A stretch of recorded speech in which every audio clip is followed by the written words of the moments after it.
Hello friends, I am Advocate Himanshu Saxena and today I am going to discuss judicial separation means न्यायिक पृथक्करण।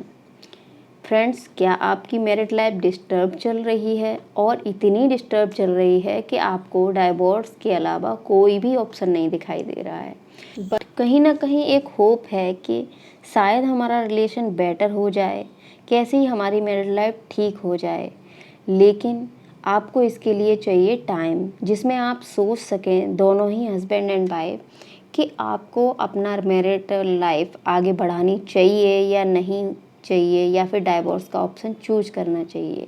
Then judicial separation is a medium under the law to give some time for self analysis to both the parties of a disturb married life. Means न्यायिक पृथक्करण वो medium है जो विधि के अनुसार पति पत्नी को एक समय दे रहा है सोचने के लिए कि हम अपने रिश्ते को सुधार सकते हैं या नहीं सुधार सकते हैं, क्या हमारी गलतियां हैं।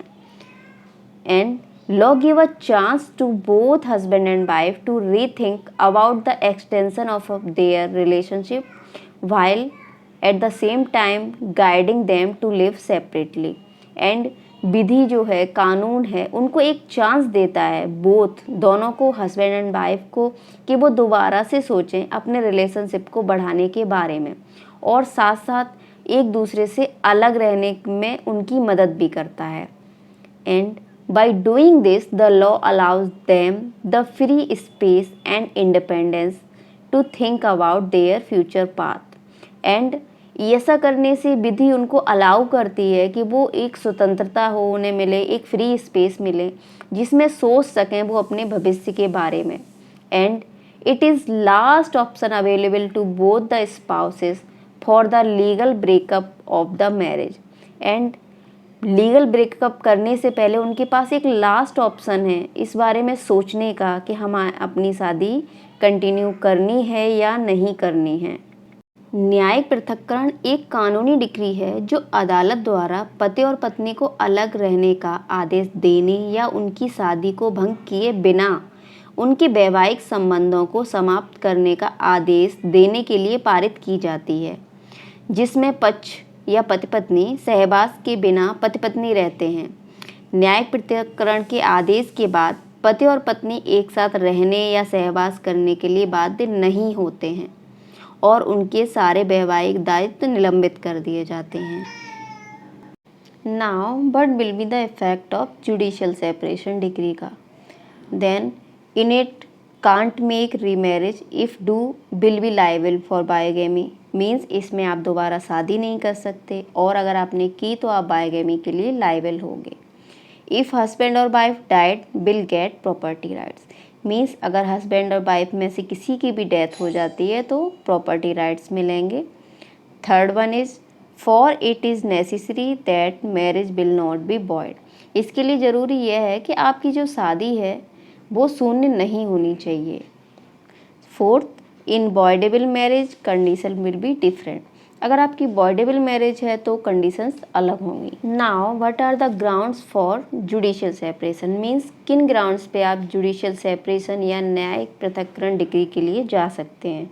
It is given under section 10 of Hindu marriage act 1955। The spouse can file a petition for judicial separation on the basis of the following grounds.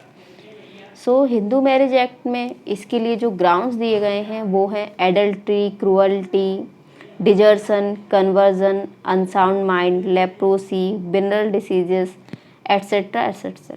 सो जो भी ग्राउंड्स डाइवोर्स के लिए हैं उन सारे ग्राउंड्स पे आप जुडिशियल सेपरेशन के लिए कोर्ट में जा सकते हैं। In different religions judicial separation related provisions also given in different laws.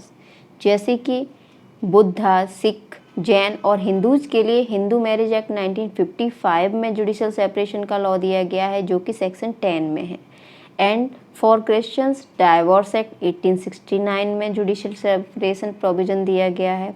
For Parsis Parsi marriage and divorce act 1936, and for जो कि सभी पर अप्लाई होता है special marriage act 1954।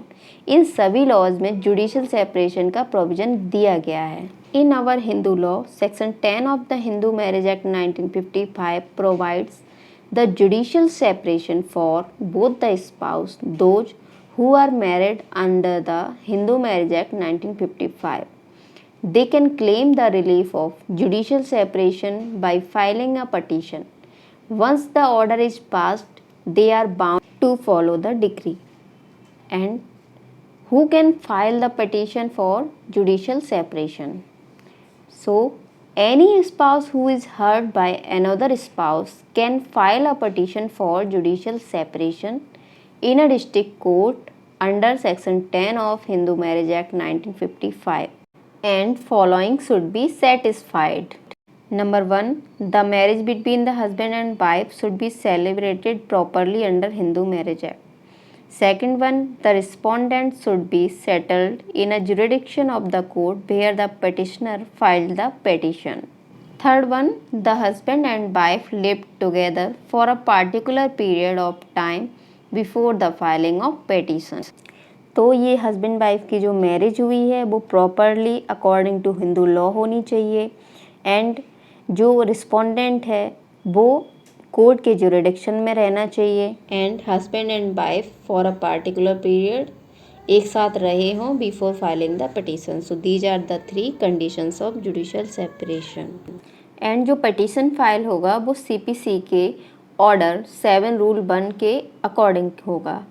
So friends, judicial separation एक मीडियम है जिसके थ्रू पति पत्नी को समय मिलता है सोचने के लिए कि उनको अपनी शादी को कंटिन्यू करना है या नहीं करना है, और इसके रिजल्ट 2 हो सकते हैं, या तो तलाक हो सकता है या सुलह, और एक पॉसिबिलिटी है कि वो साथ हो जाएं, क्योंकि जुडिशियल सेपरेशन में आप रीमैरिज नहीं कर सकते हैं।